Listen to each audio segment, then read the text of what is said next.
안녕하십니까, 노병철입니다. 여러분, 제가 시원하게 붙이고 있죠?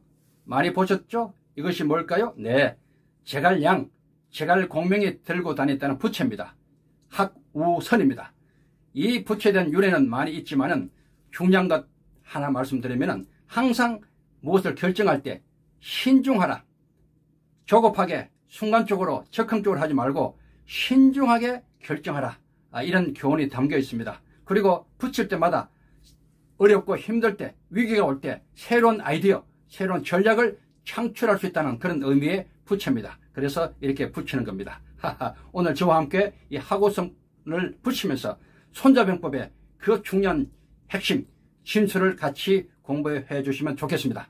오늘 이 강의는요, 제가 그동안 손자병법을 주제로 해서 수많은 곳에서 대한민국과 미국 또 많은 나라에서 강의했던 그 내용을 2시간짜리를 30분 내외로 줄여서 강의를 합니다. 그동안 청와대, 대검찰청, 삼성, 현대, 코롱, 포스코, 그리고 연세대학교, 또 CEO 포럼, 또 지방자치단체 수많은 계층을 상대로 했던 강의입니다. 그 내용입니다. 물론 대상에 따라서 그 강의 내용의 수준은 많이 다르게 이렇게 적용을 해왔습니다만 어쨌든 2시간 특강 그 내용을 오늘은 30분 내로 딱 줄여서 강의를 합니다. 굉장히 여러분에게 아마 도움이 되실 겁니다. 혹시 앞으로 이 강의가 2시간짜리 내지 3시간짜리가 필요하시다면 저를 초청하시면 제가 완전한 그 강의를 들려드리겠습니다. 자, 제목, 우선은 위기의 시대 손자병법으로 살아남는 6대 비법입니다. 그림 보십시오. 어떤 그림이에요? 많이 보셨지 않습니까? 개구리가 이제 죽을 판입니다. 죽기 전에 어떻게 했어요? 다리를 학입니까? 두루미니까? 두루미? 목을 칵 잡고 끝까지 놓지 않고 있어요. 여러분, 죽기 직전에 와서도 저런 상황에서 저렇게 하면은 아마 살 길이 열릴 수 있다. 그렇지 않습니까?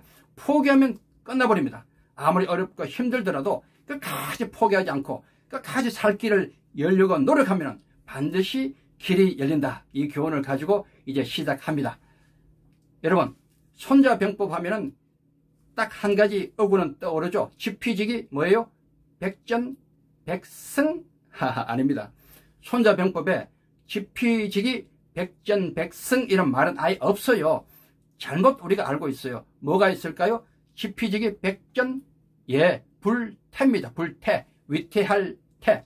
이 말이 뭔가 하면요, 적을 알고 나를 알면, 상대를 알고 나를 알면, 고객을 알고 나를 알면은 100번 싸워 100번 이기는 것이 아니고 100번 싸울 때 위태하지 않다는 말입니다. 이 말은 참 중요한 말이에요.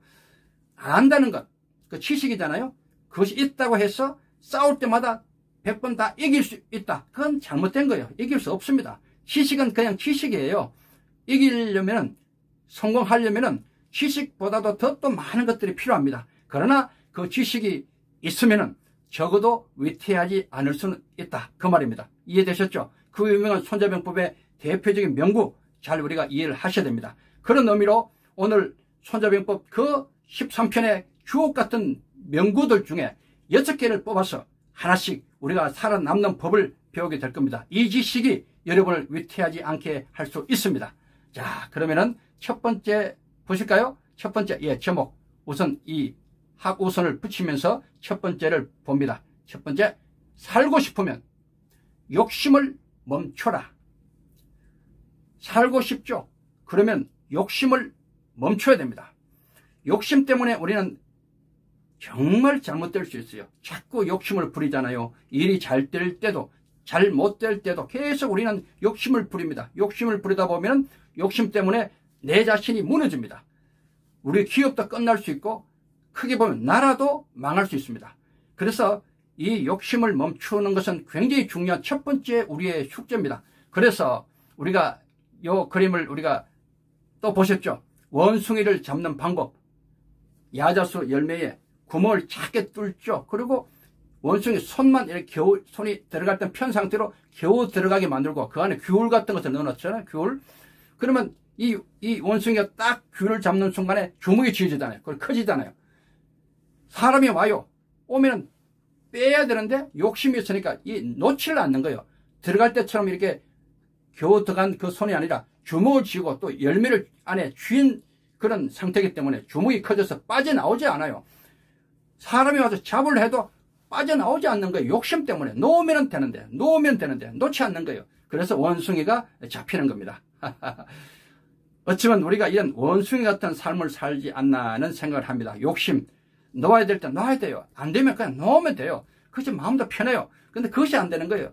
자꾸 욕심 부리다가 나중에는 병도 생기고 결국은 또 큰일을 우리가 겪게 되는 경우가 참 많습니다.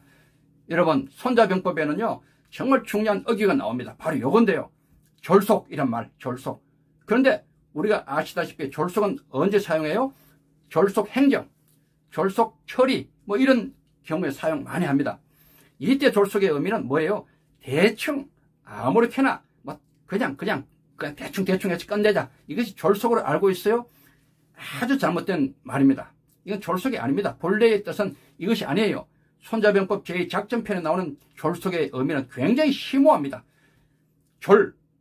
빠르다, 졸렬하다, 속, 빠르다. 이 말이 뭔가 하면요, 졸렬하지만은 빨리라는 뜻입니다. 다시 말해서 어떤 일을 결정할 때 비록 그것이 미흡해요. 내가 원하는 바 욕심에는 차지 못하지만은 빨리 결심해서 끝내는 것, 거기서 멈추는 것, 이것을 졸속이라고 합니다. 굉장히 중요한 의미가 있어요. 욕심을 자꾸 부리다 보면 자꾸 끝낼 시점을 놓칩니다. 자꾸 올라가요, 욕심이. 그러다 보면 나중에 끝내지 못하고 내가 결국은 엄청나게 큰일을 당하고 그냥 끝나는 경우가 있습니다. 예, 그것을 우리가 방지하기 위해서 졸속을 배워야 된다. 그 말을 하고 있어요. 일본이요, 우리 대한제국을 이렇게 합병하고 난 뒤에 만주사변을 일으키고 또 만주를 먹어버렸어요. 또 욕심이 생겨요. 그래서 중일 전쟁을 일으키잖아요. 그 거대한 중국도 이겨버렸어요. 이야, 그래서 또 욕심이 생겨요. 그래서 필리핀, 보르네오, 저 밑에 남방 자원지대까지 내려갑니다. 또 욕심이 생겼어요. 미국을 상대하는 거예요. 진주만 기습을 해버리잖아요. 그런데 미국이 어떤 나라입니까? 그대로 원자폭탄 2방을 히로시마 나가사키에 떨어뜨립니다. 일본이 무조건 항복을 했어요. 그때에 일본 군부에서 나중에 회의를 하고 난 뒤에 이런 결론을 내렸습니다. 여러분 잘 보세요. 일본 군부가 어떤 결론을 내리는가 하면은 진작에 졸속을 제대로 알았더라면, 이런 말을 합니다. 진작에 졸속을 제대로 알았더라면. 이미 나라가 망하고 난 뒤에 한 후에죠. 욕심을 끊어버리는, 욕심을 멈춰버리는 그런 용단, 이것이 졸속입니다. 그것을 못하면 이렇게 나라까지 망하게 되는 거죠. 부부싸움도요, 졸속해야 돼요, 졸속. 내가 지지 않으려고 자꾸 올라가잖아요. 그러면 나중에 어떻게 해요? 엄청난 일이 벌어지죠. 그래서 남자건 여자건 일단은 졸속해야 돼요. 아, 내가 먼저 멈춰야 되겠다. 내가 먼저 멈추자. 멈추는 그 사람이 이기는 사람이에요. 부부싸움 졸속하시기 바랍니다. 그리고요, 스트레스가 만병의 원인입니다. 그런 책이 나왔잖아요. 실제로 우리 모든 병을 보면요, 스트레스 때문에 다 연결되어서 일어나는 병들이 대부분입니다. 스트레스가 왜 생겨요? 욕심 때문에 생기는 경우가 참 많아요. 자꾸 욕심 부리니까 일이 뜻대로 안 되고 또 뭐 더 욕심 부리다 보니까 자꾸 신경이 쓰이고 스트레스가 쌓이잖아요. 욕심을 멈춰버리면은 스트레스가 많이 없어집니다. 그러면 병도 많이 좋아질 수 있는 거죠. 이렇게 졸속은 중요한 겁니다. 다시 정리합니다. 첫 번째 비법, 욕심을 멈춰라. 졸속 교훈입니다. 자, 두 번째 가볼까요? 두 번째? 네, 두 번째 뭘까요? 자, 다시 붙입니다. 두 번째, 학우선을 붙이면서 두 번째, 살고 싶으면 소통하라. 소통이 나옵니다. 소통은 이미 많은 강의와 또 그런 교육을 통해서 귀에 정말 딱지가 않도록 들었던 내용 아닙니까? 그런데 손자병법에서 말하는 소통이 과연 무엇인가를 지금부터 아실 필요가 있어요. 서로 통해야 되는데 통하지 않을 때 문제가 많이 생깁니다. 실제로 개와 고양이를 잘 보십시오. 이 의사소통이 서로 다르죠. 아시죠? 예, 개가 꼬리를 막 흔들어요. 어떤 의미가 있어요? 반갑습니다, 반갑다 할 때 꼬리가 막 흔들어져요. 그러면 고양이는 그 꼬리 흔드는 것을 반대로 보는 거예요. 나를 공격한다, 이렇게 보는 거예요. 그래서 개가 꼬리를 흔들고 오면은 고양이는 야 하면서 그냥 달겨드는 거예요. 왜? 나를 도전하니까, 나를 공격하니까. 개와 고양이의 의사소통 방법이 완전히 달라서 일어나는 그런 일입니다. 이와 같이 우리 삶 속에서도 서로 소통이 안 될 때 정말 많은 문제가 생깁니다. 어렵고 힘들 때 우리는 서로 소통하면 많은 것들이 해결됩니다. 내가 하는 말을 상대방이 들어주고 상대방이 하는 말을 내가 경청하고 또 잘 이렇게 이해해주면 정말 많은 문제가 없어지거든요. 지금 위기가 왔잖아요. 그러면 정말 서로 간에 좋은 얘기를 주고받고 하면요. 또 어떤 일이 또 생길 수 있어요. 좋은 일들이. 이 소통에 관계되는 문제가 참 중요하거든요. 이 그림 보십시오. 선생님의 모습이 보여요? 선생님? 네, 이분이 선생님이에요. 학생 같죠? 선생님입니다. 제가 강의하러 갔다가 이분에 대한 얘기를 들었어요. 원광중학교 수학선생님 이길환 선생님입니다. 이분이 아이들을 너무 사랑했어요. 중학교 2학년. 그래서 머리카락이 긴 걸 보고 늘 머리카락 좀 잘 단정히 하라. 옷이 이렇게 막 입고 다니는 아이들 보고 옷을 잘 입고 다니라. 이렇게 늘 얘기했대요. 그런데 아이들이 나중에 이것을 잔소리로 들은 거예요. 잔소리로. 선생님이 충격을 받고 어느 날 교복을 맞춰서 교복 입고 출근하신 거예요. 학교가 난리가 났겠죠. 아이들은 휘파람 불고 선생님들은 막 걱정하고 결국은 아이들이 나중에 마음이 다 감동이 돼가지고 저런 선생님이라면 우리가 믿고 따를 수 있다 해가지고 그 반이 정말 임변왜란 이후로 가장 훌륭한 반이 되었다는 전설 같은 얘기가 지금도 들려오고 있습니다. 자, 여기서 무엇을 우리가 배울 수 있나요? 소통, 서로 통하자. 말로 해서 안 될 때가 참 많아요. 그때는 어떻게 해야 돼요? 진심을 담아서 똑같은 모습으로 눈높이를 맞춰서 같아지는 것. 그렇게 되면은 소통이 당연히 잘 될 수밖에 없습니다. 이 선생님을 우리는 배울 필요가 있습니다. 이 선생님을 향해서 박수. 네, 고맙습니다. 자, 여러분 이 그림을 한번 보십시오. 머리를 다 깎고 있잖아요. 부시 대통령, 할아버지 대통령 돌아가시죠? 이분이 은퇴하고 난 뒤에 자기를 지키던 경호원, 한국계 경호원 아들이 백혈병에 걸렸대요. 너무 마음이 아파요. 아기가 아프니까. 그래서 어떻게 해줄 수 없어서 이 할아버지 대통령이 어느 날 머리를 그냥 빡빡 깎고 오신 거예요. 그때 이 아기가 막 웃으면서 그냥 얼마나 좋아했는지 몰랐대요. 이것이 바로 뭘까요? 소통의 정말 핵심을 얘기하고 있어요. 너와 똑같은 모습으로 돌아가서 너와 같아지겠다. 이것이 정말 참 중요한 것 아니겠습니까? 말로 하는 것보다도. 그때 그 다음날 경호원들이 다 깎고 저런 모습으로 또 나타났어요. 참 감동 아닙니까? 자, 이것이 뭔가 하면요. 손자병법 제1시계편에 나오는 도자, 영민, 여상, 동의야. 이런 중요한 말입니다. 도라는 개념이거든요. 소통. 도라는 것은 위야, 더불어. 동의, 같은 뜻을 가지는 것이다. 한 마음. 그리고 그 수준이 가히 함께 죽을 수도 있고 가히 함께 살 수도 있는 그 수준까지 가는 것이다. 생사를 같이 하는 수준. 그러면 어떤 위기가 오더라도 그것을 의심하지 않게 된다. 그것을 두려워하지 않게 된다. 이렇게 된다는 거예요. 진정한 도의 수준은 바로 소통의 극치입니다. 모든 리더들은 이런 수준의 도를 갖추기 위해서 계속 노력을 해야 될 것으로 저는 생각합니다. 네, 여러분 세 번째입니다. 세 번째 또 우리 학우선을 한번 붙여야죠. 네, 세 번째 살아남기 위해서 살고 싶으면 혁신하라. 또 혁신 이야기 나옵니다. 얼마나 많이 우리가 들어왔어요. 혁신하라, 변하라. 그 출발이 또 손자병법입니다. 여러분 이 사자가 있죠. 사자. 제가 아프리카 가보니까 아프리카 환경이 많이 바뀌었어요. 그래서 사자가 옛날에는요 걱정 절대 안 하는 하나가 있었으니 그것은 적어도 사자는 굶어 죽지 않잖아요. 그런데 지금 사자가 굶어 죽는답니다. 책도 나왔어요. 사자도 굶어 죽는다. 사자도 심각한 겁니다. 모든 환경이 다 바뀐 거예요. 옛날 같지 않아요. 그래서 살아남기 위해서 한 사자가 머리를 썼어요. 손자병법을 저한테 강의를 받았는지 몰라도 이 사자가 어느 날 갑자기 어디 가더니만 머리를 이렇게 해온 거예요. 보십시오. 말도 안 되죠. 파마를 하고 온 거예요.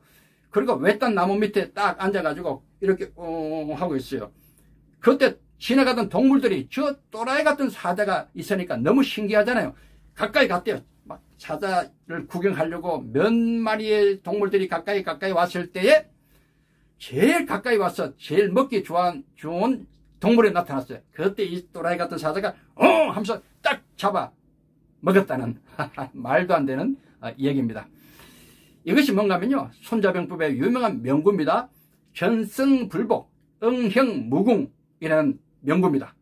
전쟁에 승리했던 방법은 2번 반복하지 마라.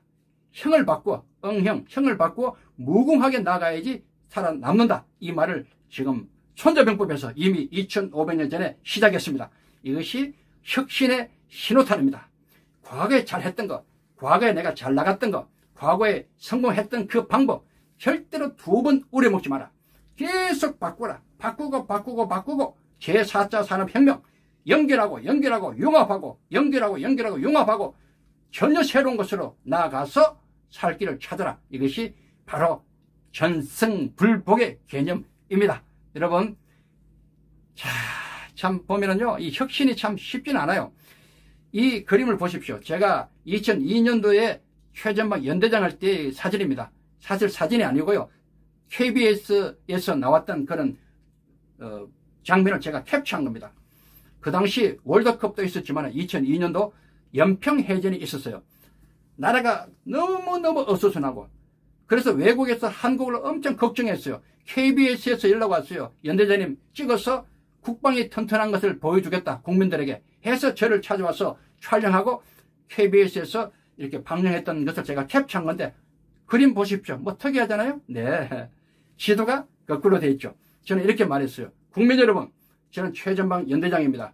저는 아침에 집무실에 오자마자 거꾸로 된 지도를 보면서 내 눈이 아닌, 내 시각이 아닌, 내 관점이 아닌 북한군의 눈으로, 북한군의 시각에서 어디로 올 것인가를 분석해서 어디로 오든지 확실하게 맞고 박살내겠습니다. 이 말을 했어요. 여러분, 이해가 되시나요? 그렇습니다. 우리는 늘 내가 보는 눈으로 보게 돼요. 내가 보는 그런 시선으로, 그런 관점으로 늘 판단합니다. 그러다 보면은 새로운 것이 나오기 어렵습니다. 가끔은 바꿔봐야 돼요. 가끔은 저 멀리서 나를 볼 필요가 있어요. 전혀 다른 각도에서 사물을, 어떤 상황을 이렇게 볼 필요가 있다. 그러면은 새로운 것이 나옵니다.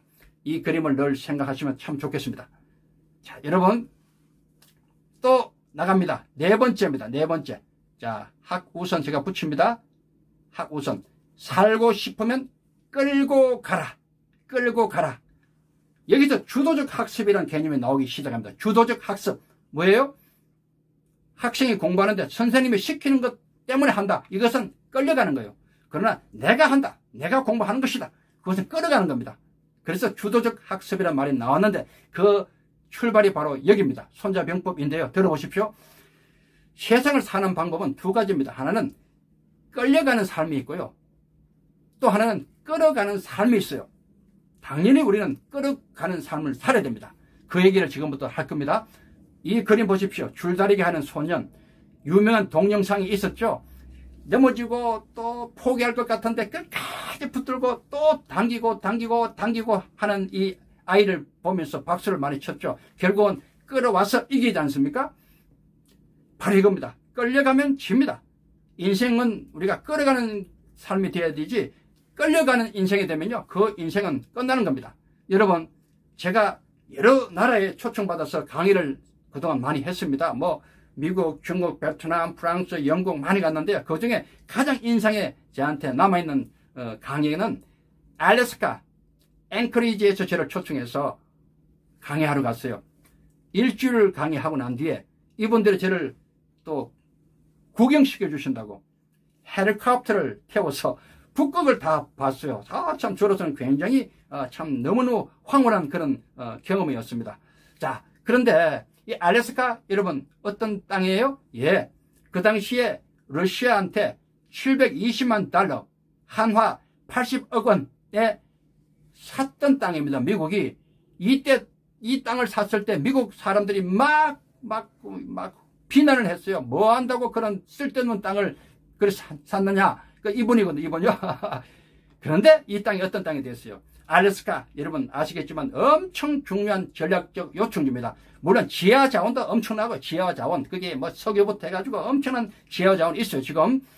그리고 더 중요한 것이 군사적인 그런 위치입니다. 여기 중요한 전략 무기를 배치하고, 러시아를 겨냥하고, 중국을 또 견제하고, 또 북한까지 여기서 견제합니다. 이건 잘 보십시오. 만약에요, 그때 차지 않았으면 지금 저 땅은 러시아 땅이거든요, 러시아 땅. 그러면 바로 미국 머리 위에 이 핵폭탄도 있을 수 있잖아요. 미국은 지금 꼼짝 못할 수 있어요. 중국도 마찬가지고, 북한 관계도 마찬가지예요. 그런데 그때는 욕을 먹었어요. 산 사람이 욕을 먹었지만은 결국은 멀리 봤던 겁니다. 미래를 바라보고, 현재는 잘 몰라요. 보통 사람들은 몰라요. 그러나 정말 해안에 있는 사람은 미래를 보는 사람이에요. 그래서 주도적으로 모든 것을, 일을 미리 준비하는 거예요. 아시겠어요? 네, 중요한 거죠. 이것을 두고 치인이 불치어인이라 부릅니다. 사람을 끌고 가되 사람에게 끌려가지 않는다. 주도적인 그런 태도를 말하고 있거든요. 여기서 주도적 학습이란 말도 출발합니다. 여러분, 알래스카 연어가 유명하잖아요. 우리 땅에서 출발합니다. 남한 땅 양양 남대천에서 출발해서 베링해를 돌다가 5, 6년 지나면 또 자기가 태어난 곳을 향해서 또 오는 거예요. 죽기 위해서. 수많은 장애, 수많은 난관이 있어요. 그러나 오는 거예요. 1000마리가 오면 2, 3마리만 살아남아옵니다. 그만큼 험난한 과정을 뚫고 오는 이유가 뭐예요? 내가 갈 목표, 내가 갈 목적, 내가 갈 분명한 의미, 가치를 향해서 끝까지 가는 거예요. 포기하지 않고. 연어가 그렇게 하는 거예요. 이것이 바로 치인이 불치의의 태세입니다. 저 민물 같은 연어도 저렇게 한데, 우리 같은 인간이 정말 가치 있는 일, 의미가 있는 일, 목표, 목적이 있는 그런 것을 향해서 끝까지 갈 이유가 있지 않겠습니까? 이것이 바로 주도적인 삶을 사는 바로 그런 얘기입니다. 끌고 가라, 그 얘기입니다. 자, 드디어 5번째, 살고 싶으면 돌아가라. 여러분, 돌아가면 멀리 가는 거잖아요. 손해보는 것 같잖아요. 절대 그렇지 않습니다. 세상을 사는 방법이 2가지가 있잖아요. 직접 부딪혀야 되는 경우, 바로 부딪히는 경우. 대체로 바로 부딪히면 참 손해가 많습니다. 상대방도 깨지고 다치고, 나도 부딪히니까 나도 깨집니다. 나도 다치고, 또 내가 이기더라도 후환이 많아요. 또 원망을 많이 들어요. 그렇잖아요. 그 가장 현명한 방법은 부딪히지 않고 돌아가는 거예요. 돌아가면서 내 뜻을 이룬다. 그보다 좋은 거 없어요. 바로 그것이 5번째 비법입니다.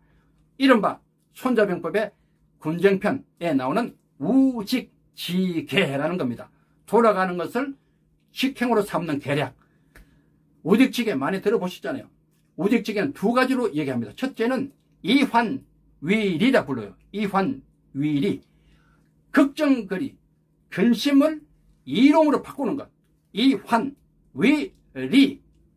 전화위복과 같은 개념입니다. 근심이 있어요. 걱정거리가 있어요.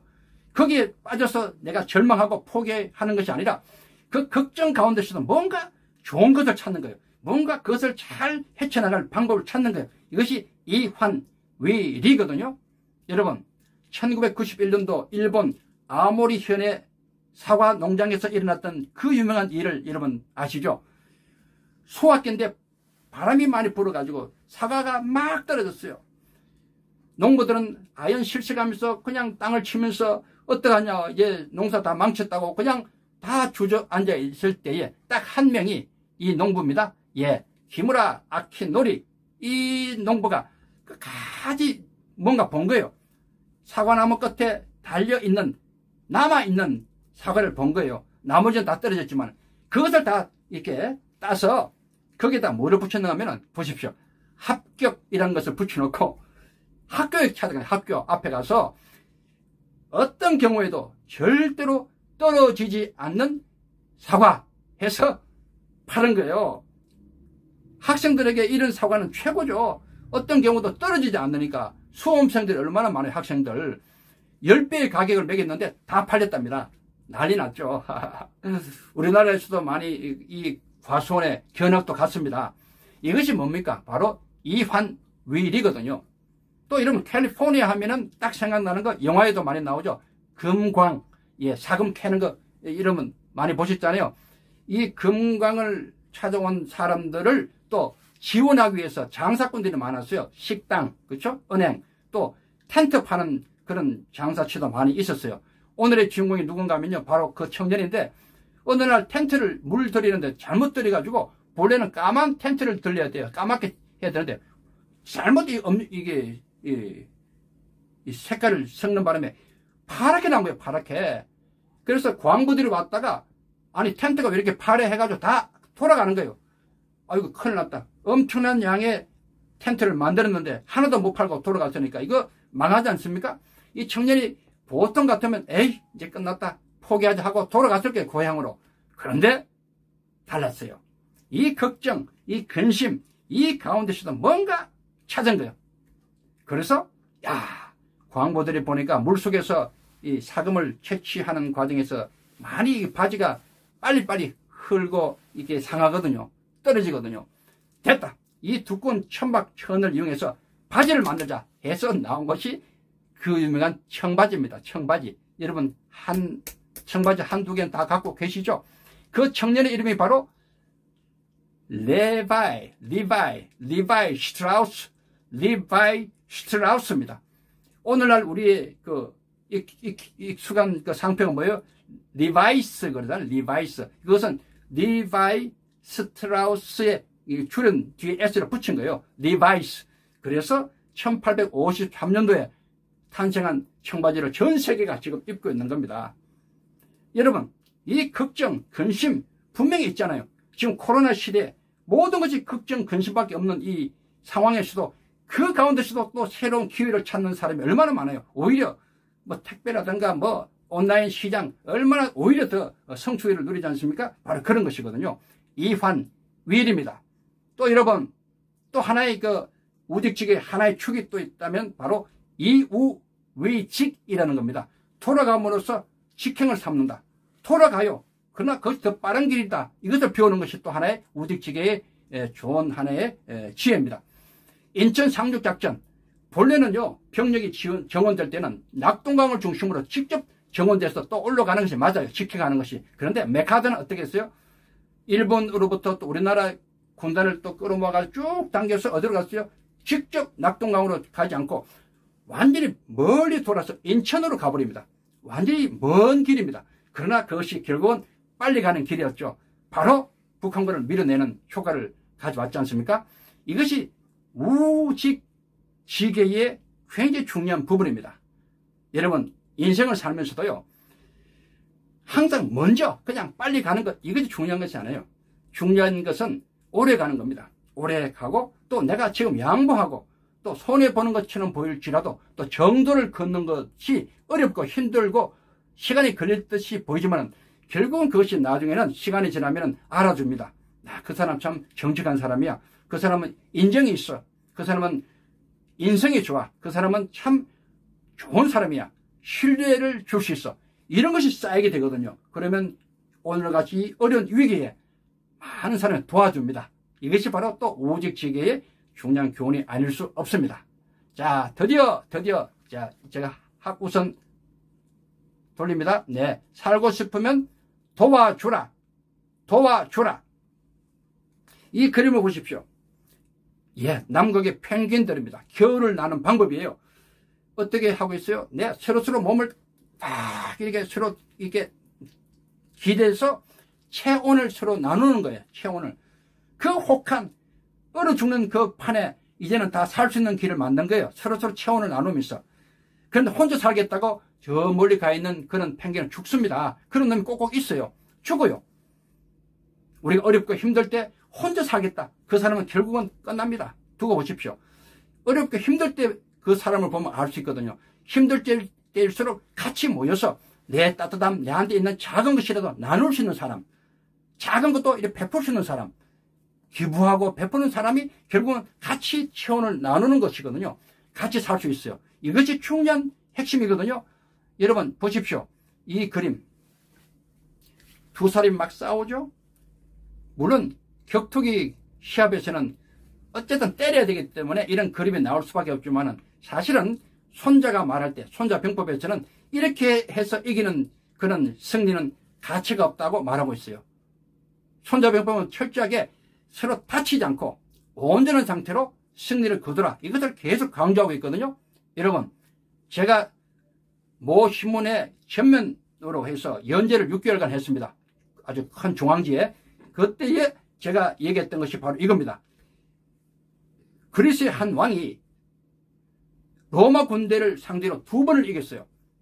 그러니까 장수들이 와서 그냥 축하연 파티할 때 막 박수 치면서 대왕님이시여 너무 대단합니다 이렇게 칭찬하니까 이 왕이 이렇게 말합니다.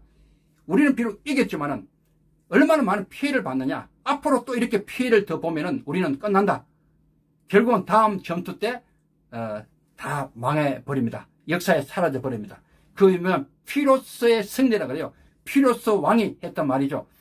이건 뭐예요? 이기더라도 엄청난 피해를 가지고 상처를 입고 이기면은 그것은 아무 소용없다. 그 말입니다. 영광에 상처 뿌린 영광이 되는 거죠. 그래서 손자병법에는 중요한 말이 설명됩니다. 백전백승 비선지선자해라. 100번 싸웠다. 100번 다 이겼다. 그것이 가장 좋은 것은 아니다는 거예요. 그 대신에 부전이 부리는 지병 선지선자해라. 싸우지 않고도 적을 굴복시킬 수만 있다면 그것이 가장 좋은 것이다. 여기서 부전승이라는 유명한 말이 나옵니다. 이것이 뭐예요? 어차피 경쟁은 피할 수 없어요. 어차피 우리는 경쟁해야 돼요.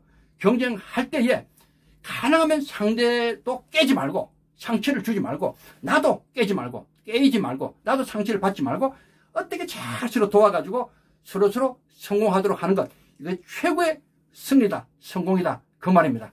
물론 이 부전승을 이루는 방법은 여러 가지가 있고 또 어렵습니다. 그러나 이 정신만큼 우리는 잊지 말아야 되고요. 그래서 상생의 개념이 여기서 나옵니다. 서로서로 살리는 거예요. 서로서로 살리는 것. 이것이 가장 중요하고 윈윈 개념이 여기서 출발합니다. 여러분 이제 조금 이해되시죠? 그래서 또 중요한 말이 뭔가 하면은 자보전승이라는 개념이에요. 이 말이 뭔가 하면요. 나를 보존한다. 이게 첫 번째입니다. 그리고 온전하게 승리를 달성한다. 이렇게 연결되거든요. 이게 무슨 뜻인가 하면은 어떤 경우든 내부터 보존이 돼야 돼요. 내 가족이 우선 온전하게 보존된 상태로 그리고 외부의 성공을 해나가는 것. 이것이 가장 바람직하다. 이 말을 손자병법에서 말하고 있습니다. 어떤 참 사람은 안타까운 사람은요. 밖에서는 성공해요. 그럴듯하게 보이고 뭐 명예도 많고요. 돈도 많이 벌고 집에 들어가면 존경을 받지 못해요. 엉망인 그런 사람들이 많아요. 실제로 많이 있습니다. 그건 실패한 인생입니다. 순서가 있어요. 우선 나 그리고 우리 가족이 행복하고 온전히 보존받고 그리고 대외적으로 온전하게 이겨나가는 것. 이런 모습이 최고거든요. 코로나 바이러스 난리 났잖아요. 우선 내가 안전해야 돼요. 우리 가족이 건강해야 돼요. 그래서 안전조치를 잘 해야 돼요. 그리고 그것이 밖에 나갔을 때는 또 다른 사람이 또 건강하도록 도와주는 것. 이것이 참 중요한 거거든요. 거리뛰기를 해서. 이해되시죠? 어쩌면 오늘날 코로나 바이러스는 이미 2500년 전에 손자가 말한 그 처방이 바로 적용되는 그런 것이 아닌가 생각이 들어요. 자보 전승하라. 오늘날 최고의 적용될 수 있는 그런 명구 중에 명구입니다. 자보 전승. 다시 강조합니다. 나를 우선 보존하라. 내 가족이 우선 잘 보존하라. 행복하라. 그리고 다시 그 눈을 밖으로 돌려서 많은 사람과 더불어 보존하라. 행복하라. 그 말을 남기고 있는 겁니다. 자, 마지막 그림 다시 볼까요? 펭귄.